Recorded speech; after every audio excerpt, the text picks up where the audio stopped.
Hi, everyone. Welcome to the third webinar in the Climate Justice Coalition's Economic Justice series.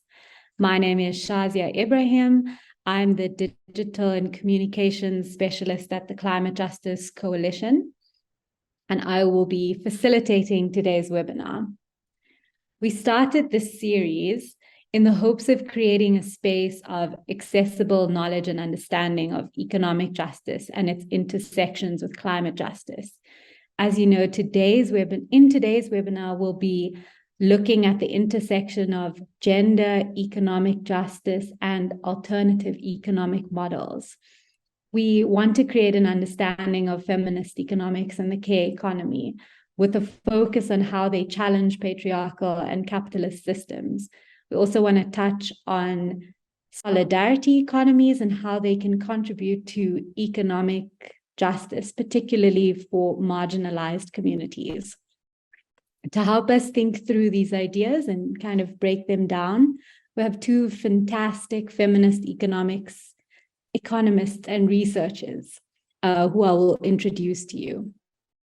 So our first panelist is Thokozile Madonko of the Southern Center for Inequality Studies, which is based at Wits University. Thokozile is currently a researcher at the Southern Center for Inequality Studies, managing the Public Economy Project. Using her master's in political theory, she has worked in climate justice, development cooperation, and public finance, focusing on health financing, gender-responsive budgeting, national, subnational, and parliamentary governance, transparency, and accountability. Over the years, she has served as program manager for the Heinrich Böll Foundation, the Budget Expenditure Monitoring Forum, and has been an organizer for the People's Health Movement of South Africa. She spent 4 years at the International Budget Partnership as a program officer for the IBP's Zambia Partnership Initiative, and was a trainer or technical assistance provider in their training program. Her love of activism deepened at the Public Service Accountability Monitor at Rhodes University. Her other full-time job is parenting an extraordinary rebel girl, writing poetry while plotting a feminist revolution. Thokozile, do you want to maybe say hi before I introduce Julie?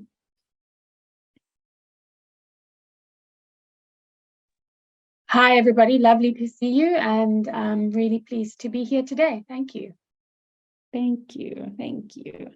And then please let me introduce Julie Carson, who is a researcher at the Institute for Economic Justice, specializing in feminist economics with a specific focus on the care economy. Julie earned her master's degree in industrial sociology from the University of Cape Town, where her research examined the government's response to older persons' care and early childhood development programs during the COVID-19 pandemic. Julie's research portfolio also encompasses social protection, decent work, and climate issues, all viewed through the lens of care and feminist political economy. Julie, do you want to say hi? Hi, everyone. Thank you so much for having me, and I'm really looking forward to engaging on this topic.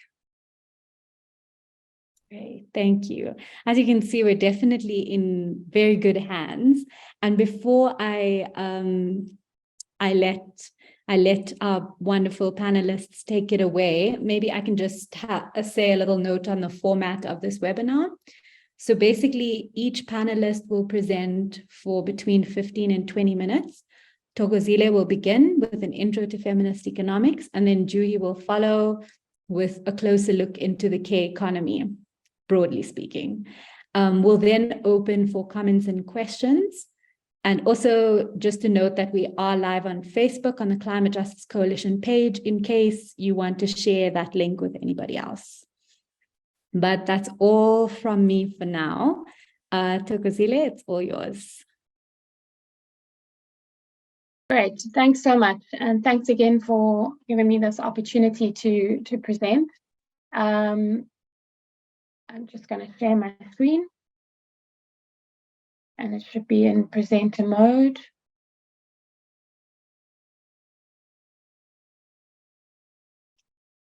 Sorry, let's take it back. Right. Can you all see my screen? Yeah, we can. Perfect. So this is really a very, just to start off, a kind of very broad introduction to some of the key concepts around feminist economics. And I'll only touch briefly to give a little bit of flavor of what Juhi will be speaking on in terms of the care economy. And I've combined a little bit of the budget work that I do, because that's the kind of hook into which we can start to think about feminist economics and thinking about fiscal policy, or how it is that we can see the budget more broadly. So to begin with, I just wanted to draw on the Women's Budget Group, and you'll see that I've used quite a lot based in the UK. I use quite a lot of their work because they're kind of a very influential feminist group of economists that work in the UK looking at the UK economy. And their resources are great, so I would recommend that you visit their webpage if you can. But one of the things that they sort of say is kind of, what are the values that our economy should be built on? And this is something that, you know, each of us should be able to think about and answer. What is it that we want to see when we step out of our homes, when we are with family, with friends, at work? What is the kind of engagements that we want to see taking place, and what should it be based on? And essentially, the kind of consensus amongst feminist economists is that our economy should seek to reduce inequality for everyone, men and women alike. So taking an intersectional lens as well, thinking about disability, thinking about race, thinking about class. If you're in India, we would talk about caste. So all those kinds of different ways in which we experience inequality. And it should also be based on recognizing the value of care and unpaid work carried out, again, by women and men. And so we really want to sum it up to say this new economy that we're talking about should be a caring economy. And I'm going to go into that in a little bit detail. But I also wanted to draw attention to what some of our ministers have been saying, and this is from 2020, so it's a little bit dated. But Minister Nkosazana Dlamini-Zuma at the time said that our programs and budgets pay little regard to women's contribution, especially in the important areas of unpaid work, which include home working, care activities, voluntary and civic work. And according to the IMF, these can constitute 10 to 60% of our economic activity, or GDP, gross domestic product, depending on the country. So, for example, we see in Norway that the male-female gap in unpaid work is lower, with women doing 3.7 hours of unpaid work per day, while men do 3 hours. Whereas in Egypt, women do approximately 5 hours, whilst men only do 35 minutes. So this gendered gap in unpaid work is not unfair, just unfair, it's also clearly inefficient. And it also talks to something, another concept that's quite important that I want you to keep in mind, is this notion of time, the importance of time, the ability to have leisure, the ability to take breaks, to be able to give care, to be able to, so the idea of time poverty is also important in feminist economics. So I want to encourage you that economics is for everyone. I do not have a formal economics background. I did political theory, political philosophy, but it is important to know that it is for everyone, and that it's important for us to begin to understand economics talk. Because the economy is both mystifying and straightforward. We all have an experience with it. At the moment, we're all talking about eggs and the lack of eggs and the diseases. And so, you know, already we've got an issue around climate change, disease, and the ability of the state to deliver a particular good like eggs and what they cost. Everyone participates in it. Everyone knows something about it. You're looking at what it costs for you to do your monthly grocery shopping, for example. And this is long before any of the more experts economists appear on TV to tell you about it. And the feminist aim for economic policy is that the ultimate goal should be to improve the well-being of people, and by creating a green and caring economy framework.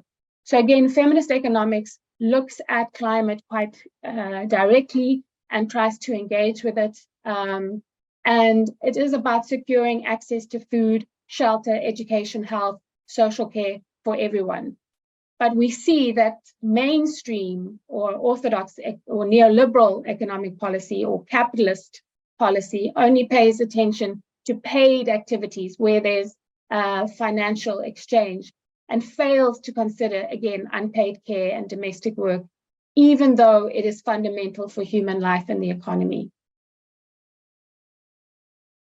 So what is feminist economics? It's a coming together of two traditions: feminism, the pursuit of equality between men and women, in terms of political, social, legal, the personal rights for women that are equal to those of men, but also the bringing together of the economics around the production and distribution and consumption of goods and services.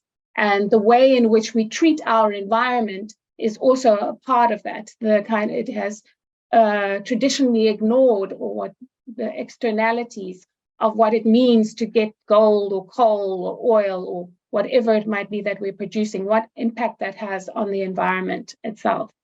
And so it brings these two traditions together, and again, promotes equality between women and men. There's often this idea that feminist economics is only about women. It's not. It's about the activities, behavior, and decisions of men and women that have an impact on our economy, and to bring in the role and perspective of paid and unpaid work of both men and women. And we see that traditional mainstream economics has tended to leave out women and only recognize men's lives and the work that they do for money.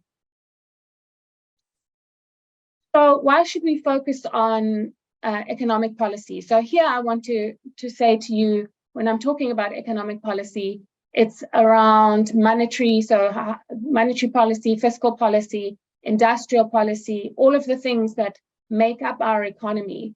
But we want to hone in on macroeconomic policy in particular, and the use of monetary and fiscal policy, which is really talking about budgets and monetary policy, looking at interest rates, exchange rates, and so forth, to achieve employment, goods and services. The role of the state in delivering services in the economy becomes important. And fiscal policy is determined by the government. So this is where we're talking, it's just another word for the budget. So we know the medium-term budget policy statement is coming up on the 1st of November. The budget is presented in February. Well, the 2024 budget will come out in February next year. And so when I'm talking about fiscal policy, I'm really talking about the budget in its as it comes in, both national, provincial, and then we can talk a little bit about local government as well. And it's really determined by the government and covers public expenditure, taxation, and borrowing, and has an impact and influence on other kinds of policies, for example, industrial or monetary, and they interact. And so what is the budget that we should be looking at, and why we look at it from a feminist lens is that it's a record of the past. So it tells us about what is happening. So we can look and think what has happened over the past 25, 26 years, or since 1994, my maths might be bad, kind of what is it that we need to be thinking about? What is it, how do we make sense of the various kinds of crises that we're facing? And what role does government play in providing resources through the budget and through policy to be able to deliver services? So we want to look at the past and see how they've spent, and then we look at the future. It's also a plan about what's going to happen in the future. It's a mechanism for allocating resources, and it's a means for securing growth, economic growth. And here we can problematize growth and sort of talk about wanting it to be sustainable, wanting it to be within planetary boundaries, which is absolutely important. But we do need to be able to deliver services, to provide jobs. It can be an engine for income distribution, and this is where taxation becomes absolutely critical. It sets a precedent, so what gets prioritized. It is the result of the political bargaining. So, for example, huge debates now are taking place around national health insurance as a huge reform versus, not versus, but also looking at social protection reform, the SRD grant, for example, also the just transition. These are all political decisions that need to be made about how we prioritize resources. What does our infrastructure policies look like in relation to delivering goods and services?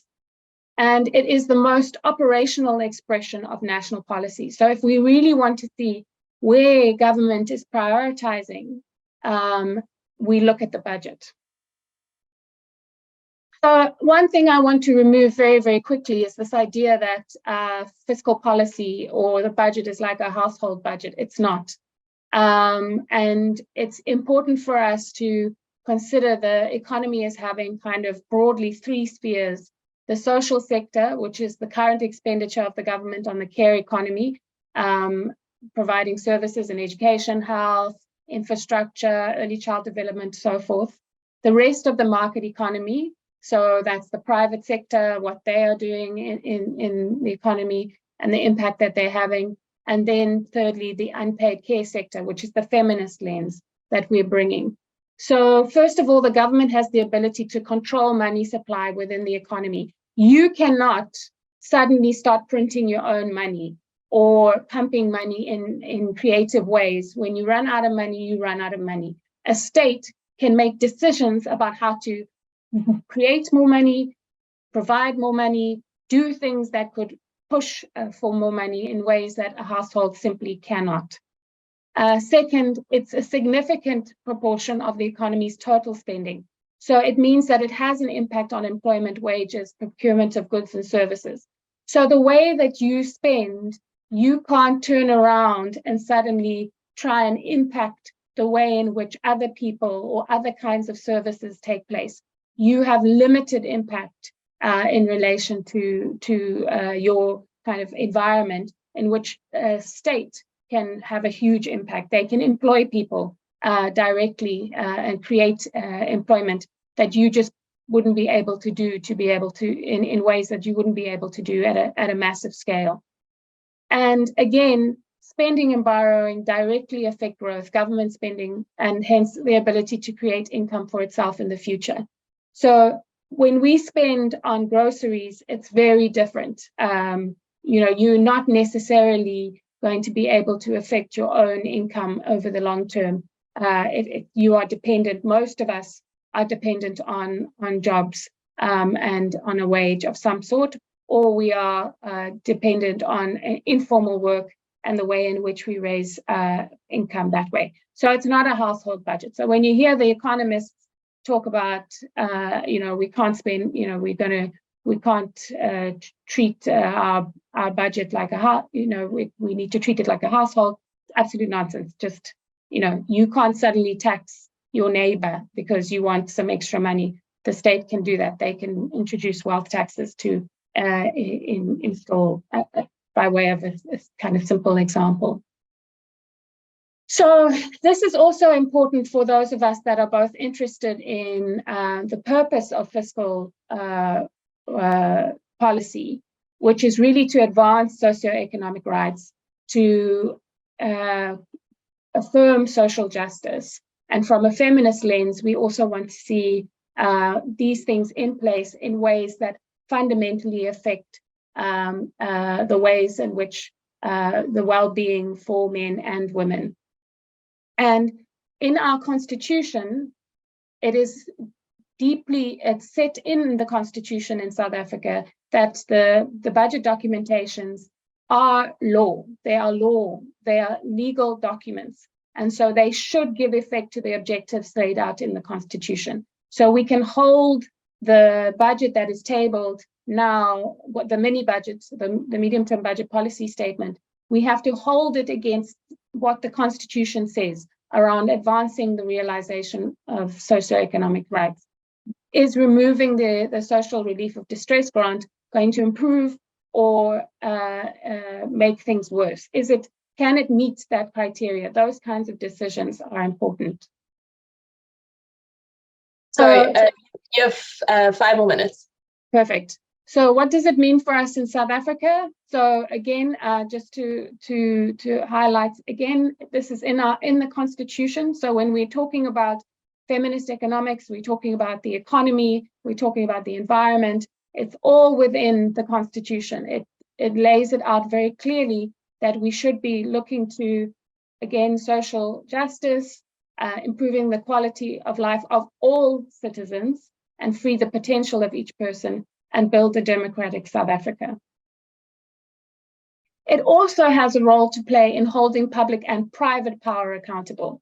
So I want to just affirm that this doesn't give the private sector the go-ahead to just ruin our environments, to pay women and men differently. All of this is as applicable to both the public sector and the private sector. And so it's important that we bear that in mind, that we hold the role of being accountable, about participation, about services being provided impartially, fairly, equitably, without bias.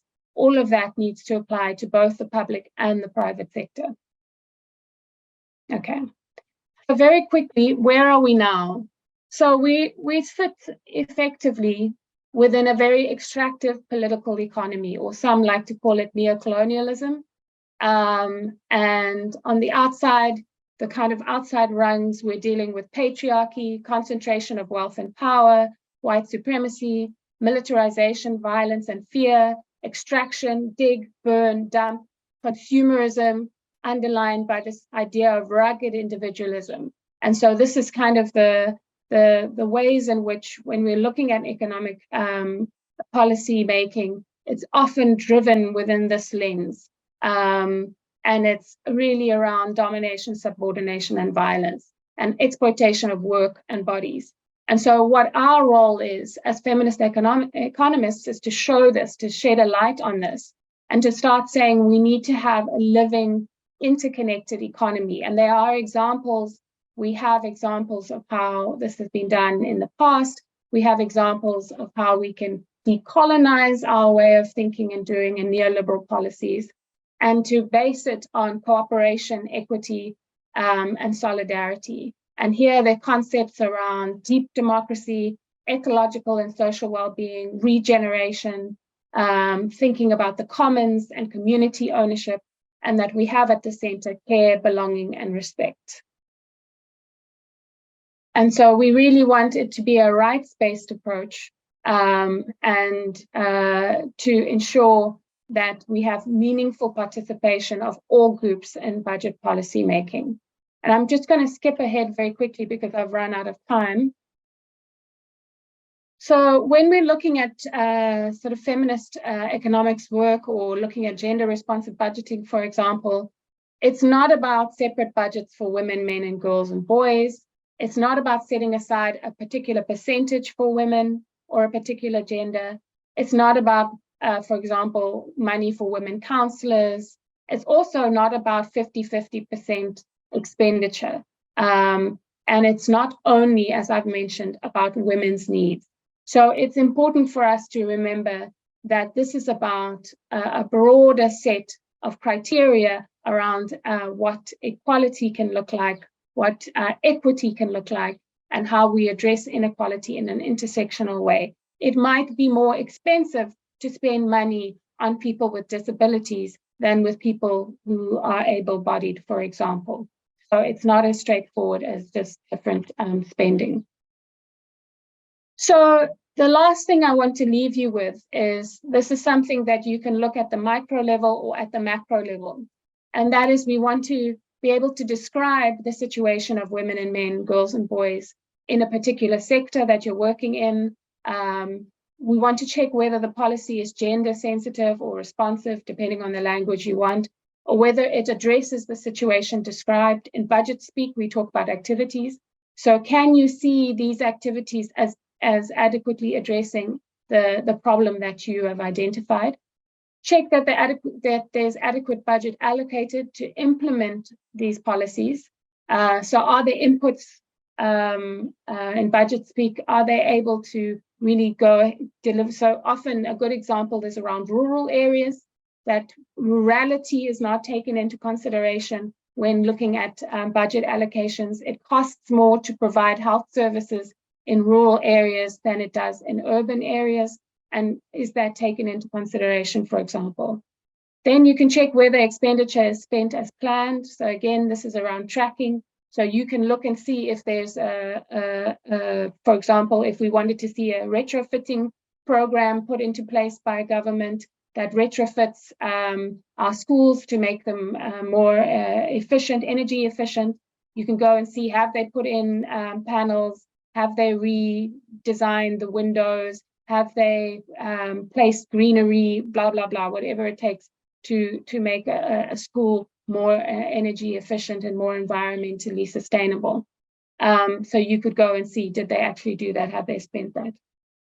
And then, of course, you want to see, has there been impact? Can you see a difference and in the problem that you first identified? Okay, and then the benefits of doing this is that it helps to improve efficiency by ensuring that those who need it most benefit from public expenditures.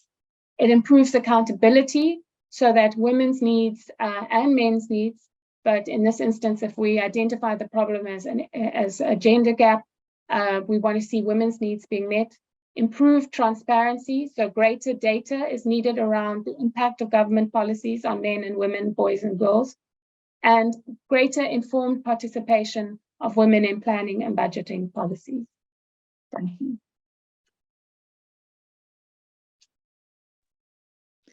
Thank you so much, Thokozile. That was fantastic. It gives us a great framework within which to think about the care economy. And without wasting any more time, maybe we can just bring Juhi on to do just that. Sure. I'm just gonna share my screen. Okay. Can everyone see?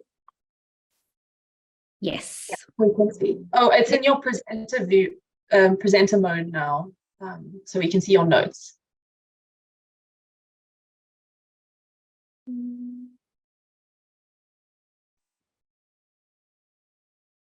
Is it still showing presenter mode on your side? Yeah. Okay, it's fine. I'll just play. Is this fine? Yes.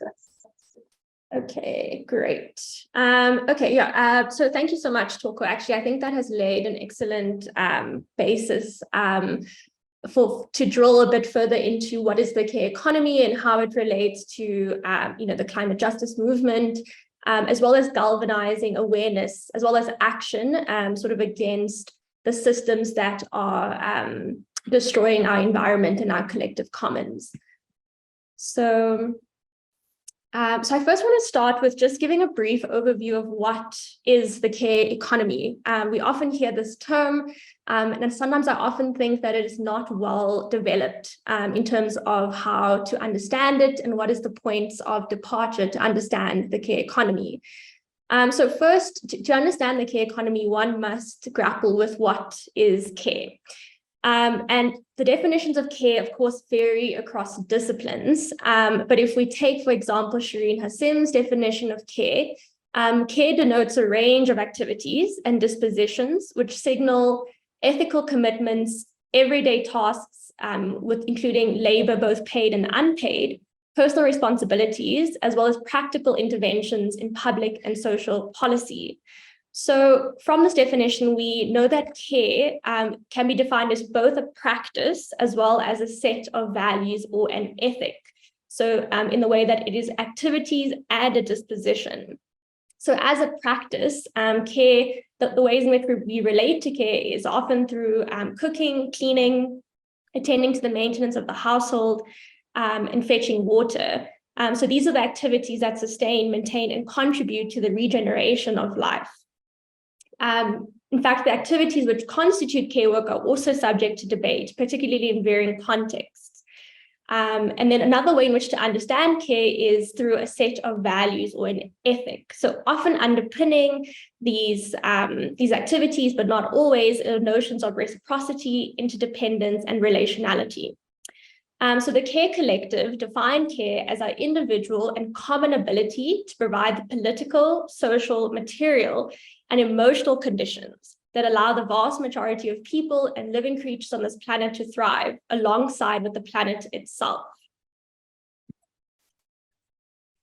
But what does attaching the notion of care, as I've just explored, to notions of the economy do for us? Or what does it mean? So I want to break this down in the sense of, if we first discuss what does the economy refer to? So the economy is an area of production, distribution, and trade, as well as the consumption of goods and services at the most basic level. So drawing from this definition, the care economy thus refers to the economic activities involved in production and the distribution of care. However, this definition is far too simplistic, and the term care economy, and as well as theorization on care within feminist economics and within feminist political economy, we can understand that the care economy is laden with greater social, economic, and political thrust. In fact, the term care economy serves as a mechanism and a mode of analysis that recognizes that care work has significant economic as well as social value and is a critical component of the broader economy. As we know, historically, care, both paid and unpaid, or rather paid, unpaid, has been regarded as a private activity that yields no productive value or economic significance. The care economy thus recognizes that care work has been excluded from definitions of traditional economic activities, despite their inherent social, political, and economic value.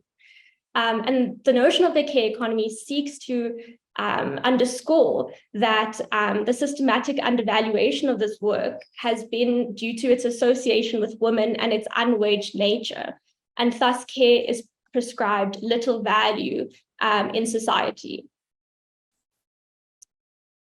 So secondly, the term care economy refers to the growing recognition of the economic, social, and political importance of care work, both paid and unpaid. It recognizes that care is not just a personal responsibility, but a fundamental aspect of society that supports human development, well-being, and productivity. So this means that while we might associate care with personal feelings or behaviors, such as caring about someone or taking care of them, as well as caring about the state of the world, caring activities, as well as the accompanying ethic, are simultaneously taken for granted and exploited. So care can be a site of fulfillment and identity formation, as it is for many of us. However, the care economy makes visible the ways in which our personal obligations, as well as our effective, emotional, and physical labor, is firstly expropriated in the process of producing profit, which is the lifeblood of capitalism, and often acts as a subsidy for poor state support. So the notion of the care economy also illustrates how even well-intentioned ways of caring can unintentionally become patronizing and restricting due to the ways in which care intersects with race, class, gender, caste, and sexuality. The concept of the care economy also highlights the historically disavowed but inherent economic and social value of care work, which has traditionally been seen as low-skilled or unskilled and a naturalized extension of women's innate disposition. So by framing care as an economic activity or within the notion of a care economy, we see that it is an activity that requires the input of resources, a production process, and an output of goods or services. In doing so, it becomes easier to understand the importance of this work and to ensure that caregivers are appropriately compensated. So in the context of South Africa, we know that care is predominantly performed by women, particularly older women. It is said to be that women carry out approximately 2.5 times more unpaid care work than men. And the women's disproportionate representation in care work yields negative consequences, particularly for employability, wellness, and contributes to time poverty. This is all within a context in South Africa where the need for care is rapidly increasing. For example, the older population is expected to grow to over 15% of the total population by 2050, and this will exacerbate the demands for care. We also know that we have a public or state-supported infrastructure that is overburdened, unable to varying degrees to meet the growing need for care. And as Toko touched on, the exacerbated turn to austerity and fiscal consolidation threatens to intensify the burden of care on women. There was a recent report that suggested that there is a less budget allocation to social care provision, particularly for older persons, which will ultimately impact women as they shoulder the increased burden of care. But now I want to talk a bit about what is the intersection between care and climate. So we know that it is well documented that climate change will amplify the labor required for tending to individuals, animals, floras, and environments. An Oxfam report suggests that extreme weather events such as heat waves, droughts, floods, and hurricanes will increase the burden of care in cases where populations are displaced and individuals are injured. Food insecurity due to climatic changes, as well as water security, will also exacerbate the burden of care. In South Africa, a recent report also illustrated that women are at the forefront of shielding children from hunger. The intensifying climate crisis is escalating the crisis of care through a loss of secure and stable conditions in which to do care work, a loss of means needed to provide care, and a loss of and damage to necessary resources to carry out care work. And also the climate crisis is also increasing the number of people requiring care. And this is within a context where fewer people are providing care. So like this quote from the Oxfam report notes, existing economic systems have already pushed carers and their dependents to the brink. And now the environmental degradation they promote could tip them over the edge. So how does the lens of care, or perhaps the care economy, help to drive or galvanize climate action or awareness? So I draw here from eco-feminist Ariel Saleh, who notes that science is neither necessary nor sufficient condition for protest against the destruction of livelihood. And what this means is that we need to find new ways in which to relate to the ensuing climate crisis. And care can be situated as a lever to understand our relationship with the environment and its rapid destruction.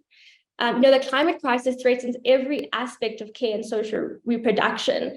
And it is very much an entry point by which to understand the ensuing climate crisis and how it will impact our lives.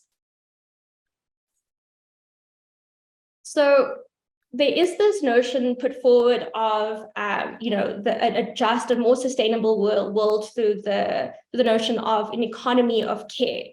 As I've said, there is a difference between an economy of care and a care economy.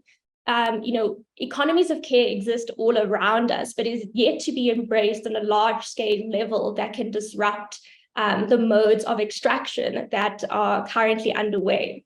So an economy of care is one that embraces behavior that is focused on maintaining, sustaining, and repairing the world in which we live in order to improve the quality of life for all in a sustainable way.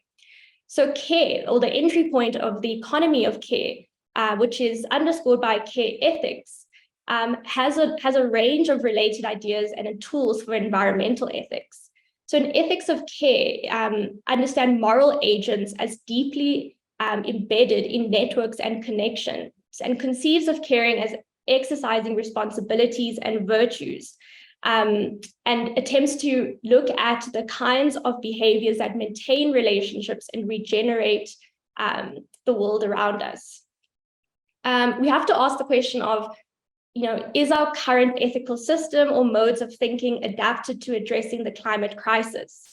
And there needs to be a underlying paradigm shift, and care ethics and the entry point of an economy of care does offer ways of thinking about different ethical underpinnings. We know, as I've said, people are actively engaged in economies of care every single day, but the question remains in how to imbue our systems with the spirit in which we already enact. So we must view the challenge of climate change as a matter of emplacement in a political economy that values the lives and work of women so substantially differently that solutions to climate change would require rethinking value systems themselves.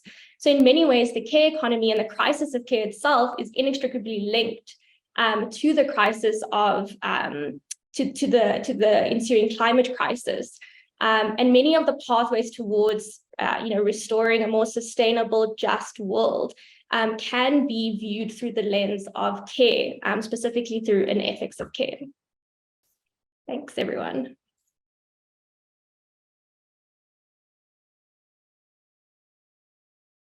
Thank you for that, Jui. I think your presentation tied very well with Toko's and just kind of explaining the way the care economy intersects with climate, and yeah, appreciate that.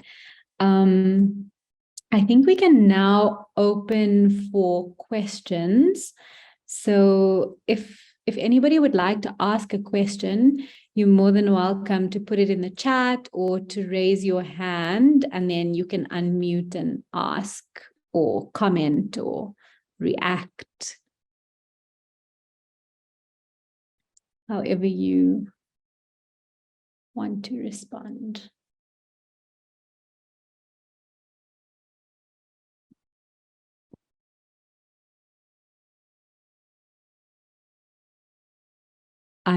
I don't know, is it Eugene? Sorry, please correct me if I'm wrong, but you can unmute and speak.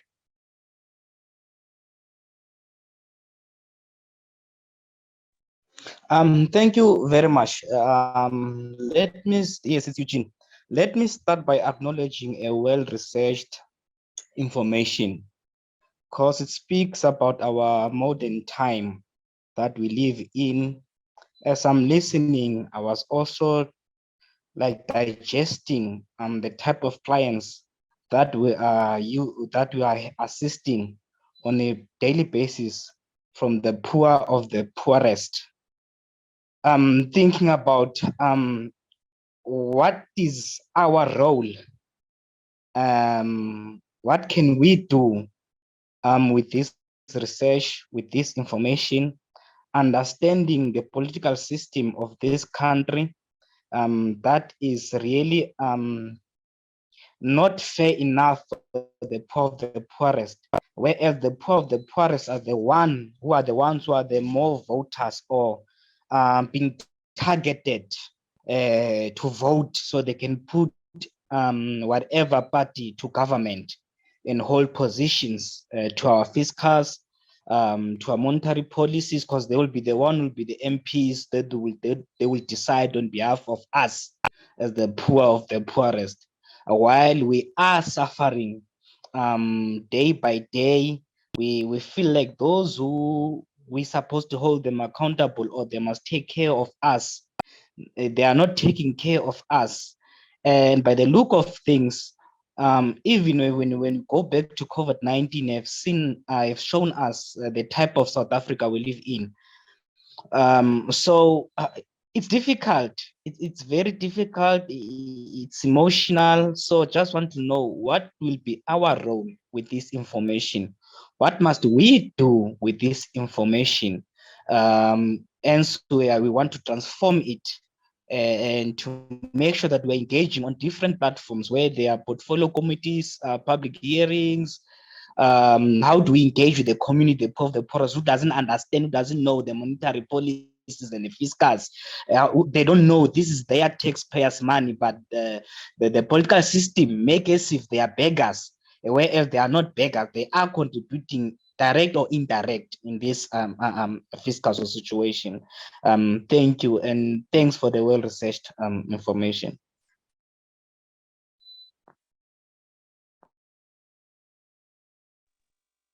Thank you, Eugene. Who does anybody want to start?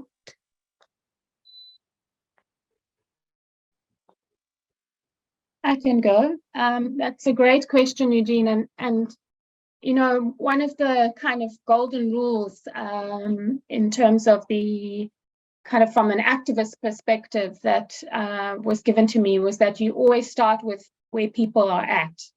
And so there's power in being able to work with communities and being able to then play a role as a bridge for where you see there are gaps.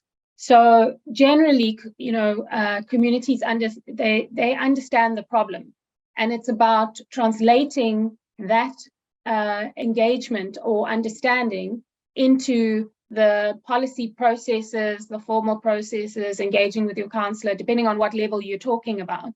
And so I've been able to see some incredible work done at very local levels, where in terms of what Juhi was talking about economies of care, where people have come together and said, you know, the toilets, the provision of toilets in this area is terrible, and they've worked with different levels of expertise or people who can come in. So again, it's around solidarity, it's around bridging those gaps that you might identify, and then pushing it up, whether it's you're going to go to the councillor, whether you are going to go to the portfolio committee, whatever level you identify as your target.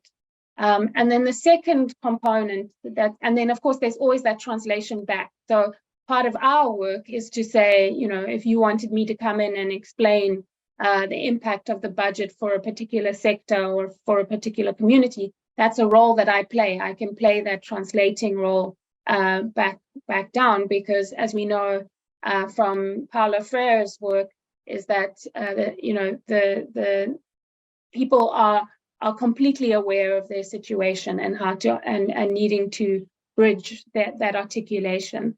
And then the second area that I would recommend is really spending time identifying and thinking about what it is that you want to see change, because often we are able to articulate the problem, but we don't necessarily articulate the solution.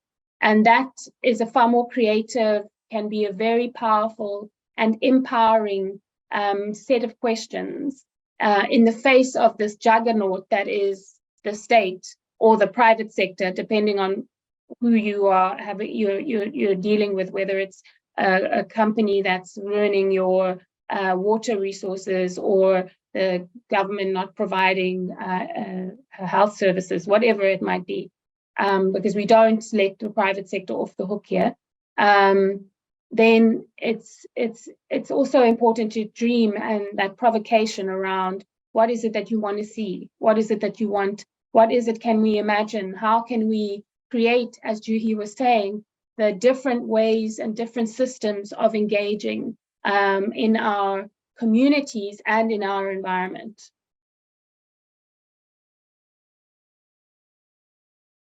Yeah, I mean, I just to add, I think the concept of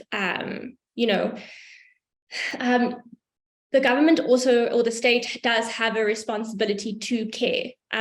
Within South African policy, which particularly in social policy, there's very much this notion of family caregiving, community-based caregiving. But we need to be asking, like, what is the role of the state in sort of empowering communities to care, empowering individuals? Because as it stands, community-based caregiving, family-based caregiving translates predominantly to women doing care. So it does have a role to play. I mean, within the care diamond, there are NGOs and NPOs, civil society, the state, as well as the market, and as well as, regular folk, you and I, and predominantly care is still being done at the level of families, of households, of individuals. We are yet to see, a strong sort of policy around what it may look like for the state to enact care and what its role is, beyond, the sort of outlook of social policy, like where is a care-based policy.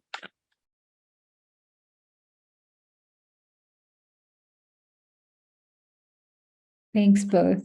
And thanks, Eugene, for that question. Do we have any other questions?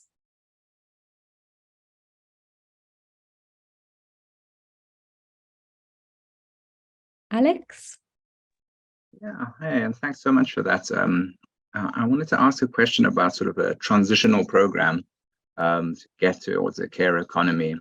I think when you speak to the likes of Gwede Montashe, they'll tell you that, the state relies so heavily on this extractive economy for its revenues.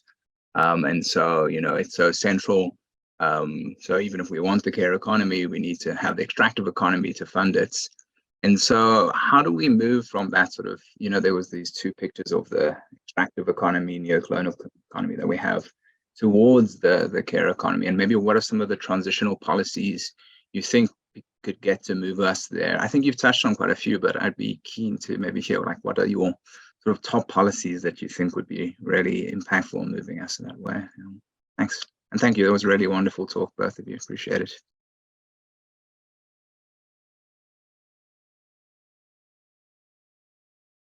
Do you want to go first, or? Okay. Yeah, I mean, this is an excellent and very challenging question. I think from, the perspective in which I work, a lot of it does have to do with social policy, and working within what we have.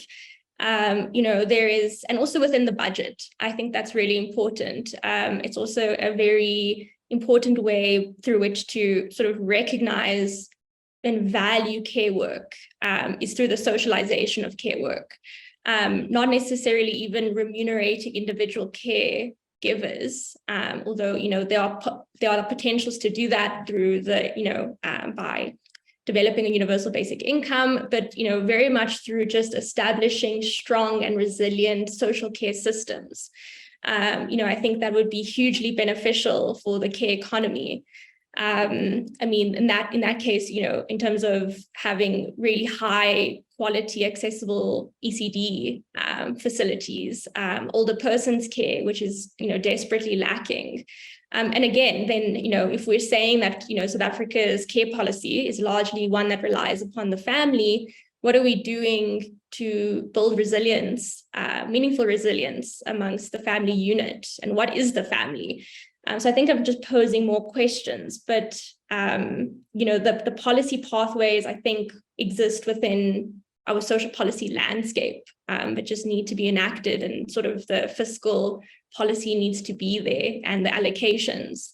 And it's not necessarily, as Toko says, a sort of like women's issue, so-called. This affects everyone does care, and I think that's an important point. Yeah, and I think the other areas, really rethinking economics. So, it's absolutely critical that we support initiatives that are debunking, critiquing orthodox thinking, sort of neoliberal policies. And so part of the fight, because it is a fight, is to reclaim the state, is to if you want to, if you could be an anarchist and have different ideas around relations of governance and so forth, but we want to protect public services, we want to reclaim the commons, and in order to do that, we need to really push back this idea that the market is going to deliver everything that's good and wonderful, which is essentially the Montashe argument. We do have to acknowledge that in the global south, if you want to use that term, that we do need to think very carefully about how we talk about things like degrowth, how we talk about notions of changing sort of sort of the growth debate is quite important, because we have energy poverty, we have enormous inequality that needs to be addressed, we have infrastructure gaps. So one of the nice things is that there's some fantastic research coming out of feminist economists. One of them is, her name is Özlem Onanen, and they've done some really great work at showing that if we prioritize state funding of the care economy as defined by Juhi and the green economy, that, and looking at infrastructure, that we can actually bring about growth that is sustainable and will also provide the jobs that we need, that will also provide a caring state, as opposed to the one that we have at the moment. And so they look at fiscal multipliers, it's all kind of technical, which we can go into in another date. But critically is that they are pushing back at this idea that the state doesn't have a role to play. So one of the things that I'm fighting, I come up against in my field of work, is this idea that fiscal policy is neutral, that the government budgets don't really have a role to play in dealing with inequality or climate change, which is absolute nonsense. And so if you read the Business Day, that's not the story you're getting. You're getting, government needs to be lean, mean, it needs to be an administrator and a referee, it needs to get out of the game. But the debates that are taking place in the sort of rethinking economics is really interesting. And I'm on a project at the moment, and this will be my last comment, that's looking at social protection and innovative financing for social protection, for example. And there's things like sovereign wealth funds, which are, have blood on their hands because they're so embroiled in fossil fuel industries. But those are mechanisms, those are funds that could be used and redirected and reformed to be able to both support a sustainable program and provide services. And could be a universal basic income grant, whatever, as we talk differently about the crises that we face. So that transition is there. There are fantastic pieces of work where we're seeing that just a subtle shift. And the social relief of distress grant is actually an example. It's an example of that shift. It was a caring mechanism. Okay, it's not enough, it's not good enough, there was problems with people being able to apply, but it gives us a glimmer of what is possible when we actually take into consideration the lived experience of what Eugene said, the poorest of the poor. So we have little slivers of examples of where it can take place, that transition. Just to, I tend to be very negative, so I'm on a mission now to be a bit more positive. I just want to add, that really framed it, I think, incredibly well. To say that there's also a need to be critical of sort of the solutions that are on the table for the transition to the green economy, to the care economy.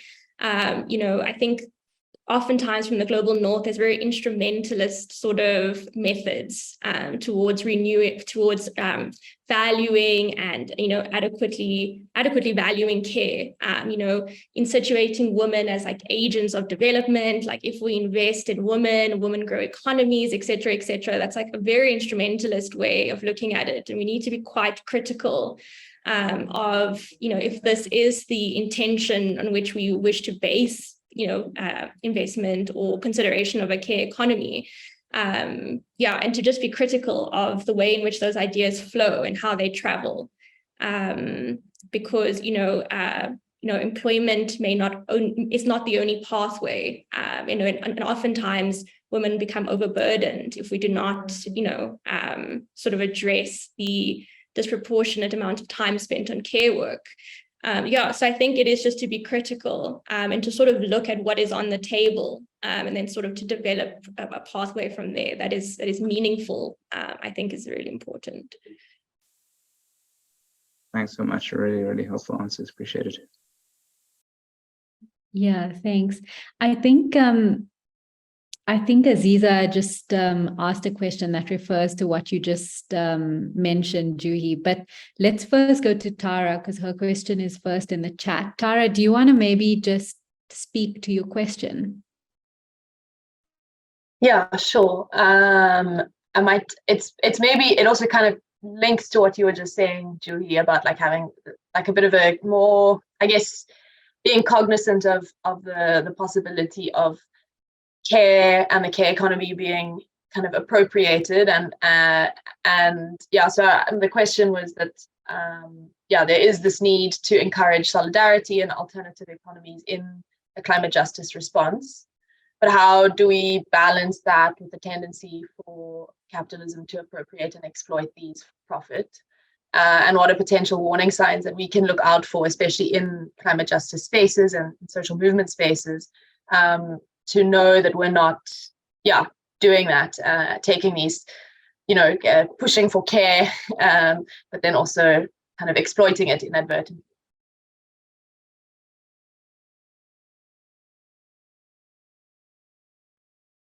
Yeah, I mean, it's also a really important question, and I think, could be an entire seminar just based on sort of what are these warning signs and the complexities. I mean, there's sort of two sides to the coin. It's really important to understand that, oftentimes, like I've said, care is so central to our identities and relationship formations, but at the same time, that labor is expropriated in the creation of surplus value and profit making. But it is quite, I think, arresting, to sort of go with the message of, well, like the care in which we do for one another is expropriated, and don't care. I mean, it's not, and it's completely, paralyzing, and doesn't really, meet the ends of justice that we are wishing to pursue. I mean, I think it is just to be balanced with that, care is necessary in and amongst ourselves, and, but needs to be sort of lifted to various sites. So care from the state as well. And sort of what are the warning signs? I mean, there are very many ways in which sort of our relationships to one another and, our relationalities are, extracted for the purposes of upholding profit. And I think it's just to be to be cautious in terms of like, how is it framed in social policy? Notions of Ubuntu are often framed in social policy, but is it a mechanism that reflects what's happening in society, or is it a mechanism of extracting more, from us? We're saying, let's implement these notions of Ubuntu and interdependence, et cetera, but what is the state doing to perform its share of interdependency, of Ubuntu, of relationality? I mean, I think it's a very complex question, but an important one to consider. Yeah, and just to add that I think, it's lovely. What are the warning signs? And I think part of those warning signs are around the kind of classic accountability concept. So, you want to really be able to see, are people able to participate? Do they have access to information?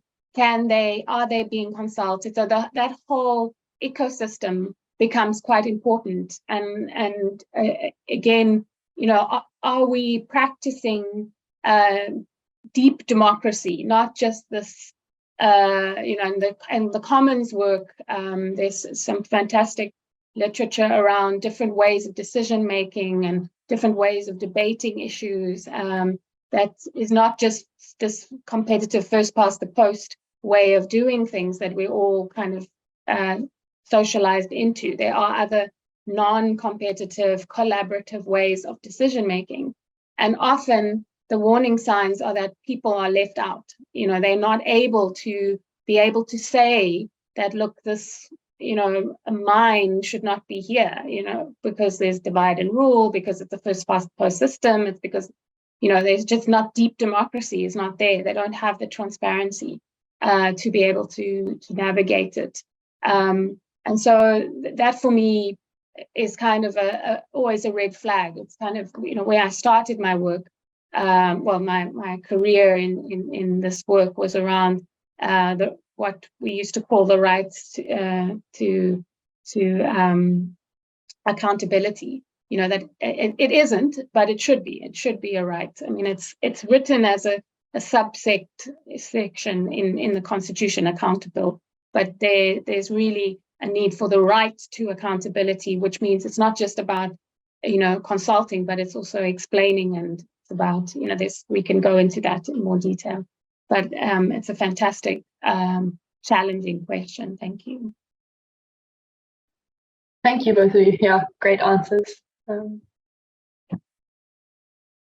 Yeah, thank you. I think I'm going to call on Aziza to maybe, Aziza, if you can speak to your thoughts and your question. Sure. Thanks, Shazia. Yeah, so thanks for the presentations. I mean, I think it's so important that we can imagine things out of capitalism as well. And I think we don't often challenge that when we think of environmental justice. Not a lot of people mention also things like degrowth, because it's all about the economies. And that's always been pushed. So my specific thought is about the just transition, because the just transition is now our opportunity in the environmental justice movement. Not just because of the energy transition, but also looking at the just transition so that it doesn't create more inequity. It actually needs to close the equity gap. So I'm wondering, when we're thinking about, there is of course something specific about gender, there's something about health, but I think gender is cross-cutting, and I'm thinking about practical ways in how we can integrate this meaningfully in the just transition, and people call it the just energy transition. Beyond just maybe women getting jobs, but also looking at care work as well, and talking about social protections. That was quite interesting as well. So it wasn't actually specific like a question, but just some thoughts about how we can meaningfully integrate this into the just transition as it is currently already unfolding for us. I don't know if that makes sense, but yeah, looking forward to hearing your thoughts about that.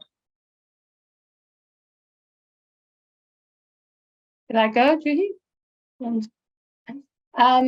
Thanks, Aziza. That's great. I think, and I'm really drawing on my colleagues who are way better placed to talk on this. But, part of the research that the Centre has been doing, and it's also built on work that the IEJ has been doing, is to really highlight the fact that it has been hijacked, and we're talking about the just energy transition. And so part of our work is really to say we're talking about the just transition, and that energy is one component. Public transport is another component.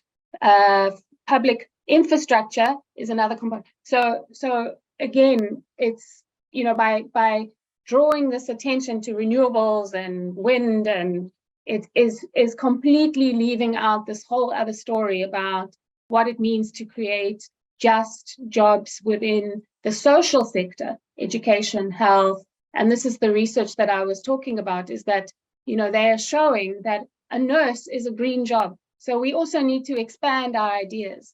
And it is possible then to do training and transitioning for those that are in the current coal, dirty fossil fuel industries that need to be retrained. Again, education services, green jobs. And then they could be doing decent jobs or other kinds of livelihoods, whatever that might be. But we have this, it's, and even the trade unions, it's a trap almost, because it's either like, we're either doing this job or we need to have a manufacturing job. Not, oh, you could be a nurse, because that's a green job. You could be a teacher. Those are caring jobs. Those are part of the caring economy.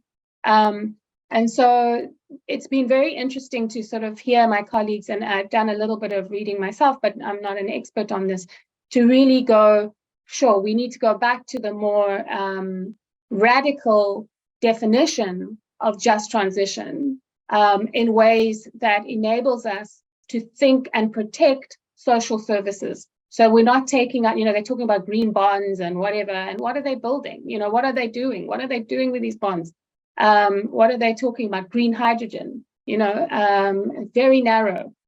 So we need to and people are doing this. Sorry, I mustn't make it sound as if it's not being done. But within the debates, like you say, within the South African context, we're getting almost hamstrung into, and we need to, even I need to start saying in my own work and writing that, when I talk about a nurse or talk about early childhood development, I'm talking about green jobs. And that's what we're talking about. This is part of the just transition. Protecting social protection, protecting a social worker's job is part of the just transition. And expanding it is part of the just transition. Yeah.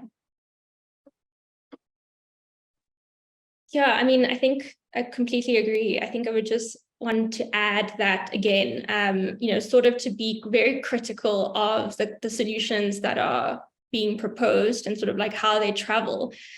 Because, obviously nursing and education and health, etc., is, a so-called green job, but highly precarious labor.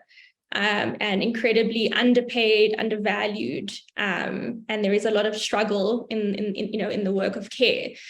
So how to transition people from work that is very like carbon intensive, for example, to so-called green jobs, whilst also considering how to revalue care is going to be a simultaneous process, because it will be great to have more people in care jobs, because we have such a huge care demand. But simultaneously to say that care work needs to be brought up to the same sort of level as, the so-called, more esteemed sort of work that we consider. And how to do that, I think, is part and parcel of the just transition, is how to revalue care. I actually think it's a very central question, and can't really be just without a consideration for care work, both paid and unpaid.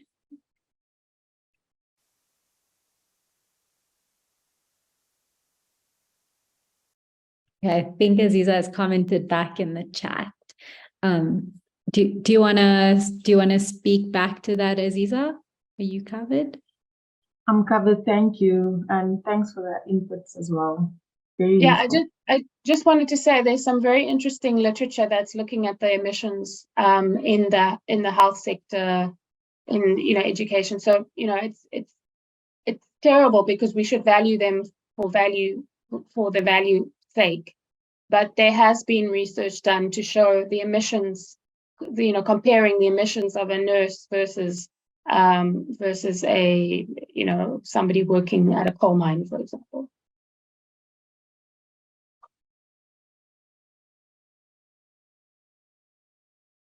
Okay, I think I'll use this opportunity as chair to just sneak a question in.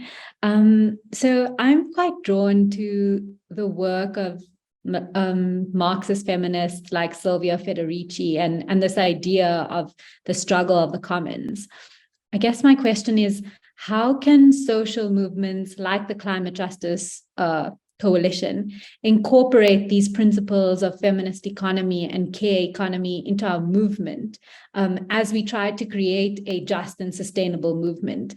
And beyond us, is there just a potential for activists or people interested in social and climate justice to use these ideas to practically resist and reorganize society, especially in these times of social injustice and ecological crisis?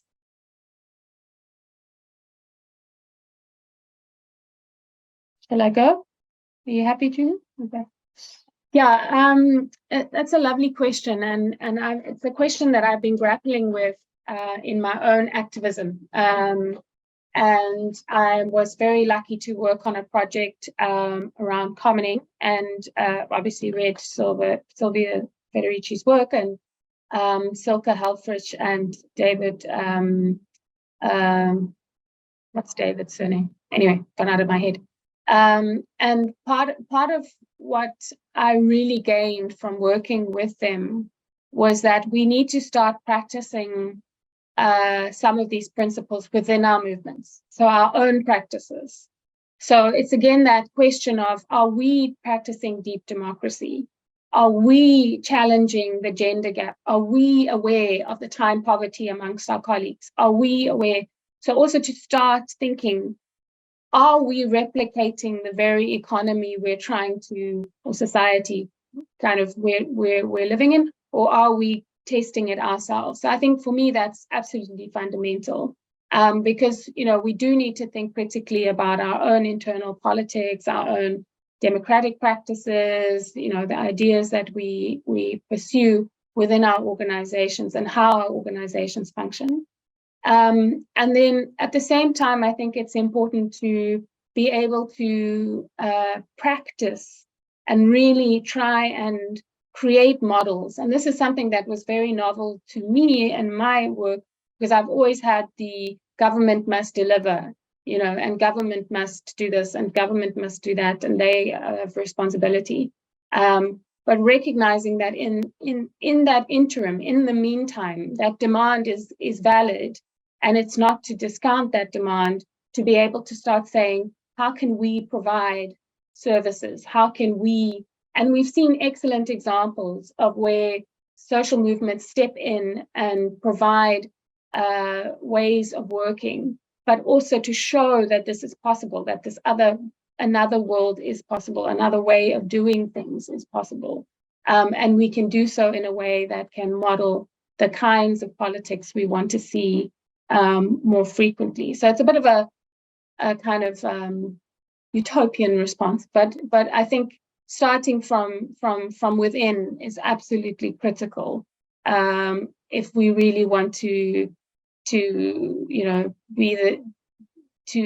be able to deliver the change that we want to see.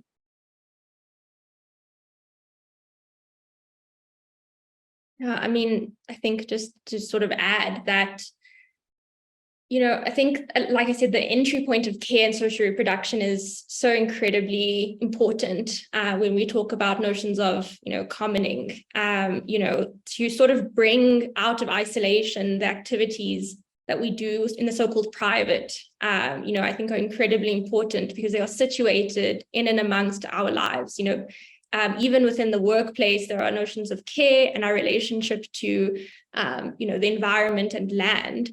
And the climate crisis does threaten to upend almost every aspect of our lives, within social reproduction as well as within production.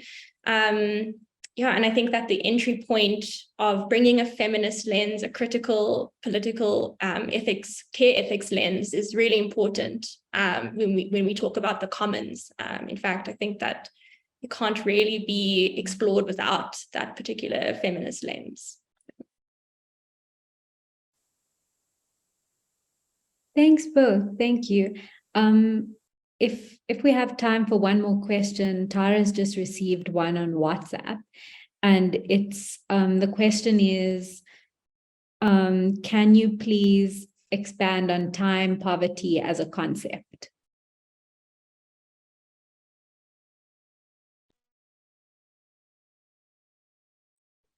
Yeah, I mean, I think just to say very briefly, and then, Toko can sort of add here, time poverty is generally the concept that, due to participation in paid labor within the labor market, within employment, as well as potentially unpaid care, particularly amongst women, that there isn't enough time, there is an impoverished sense of time for investment in the self, in community, in the reproduction of the self, and also for leisure. So I think that encompasses just, generally meaning not having sufficient time, which is sort of impacted by the disproportionate sort of participation in care work, and oftentimes also in paid employment, which is, mostly predominant amongst women, and particularly women working within the informal economy as well. I hope that was helpful. I don't know, Toko, do you want to add if I missed something?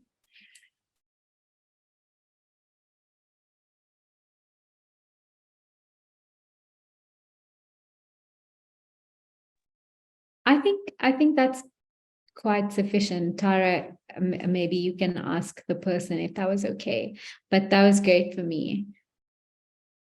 Yeah, I think it was more just because there can be a lot of terms that are new to people. So I think it was just, I think that's good. Yeah, thank you so much. I mean, I'm conscious of time, so I think perhaps we should wrap up. But maybe just to say thank you so much to both of you, firstly, for such informative presentations, and then just this valuable, rich discussion. Thank you to everybody for participating. I always enjoy the Q&A section quite a lot. So yeah, thank you, Julie. Thank you, Toko. If there's any last words, you can go ahead. Thank you so much, Shazia and team, for arranging. It was great. Thank you. I think Toko's connection fell out.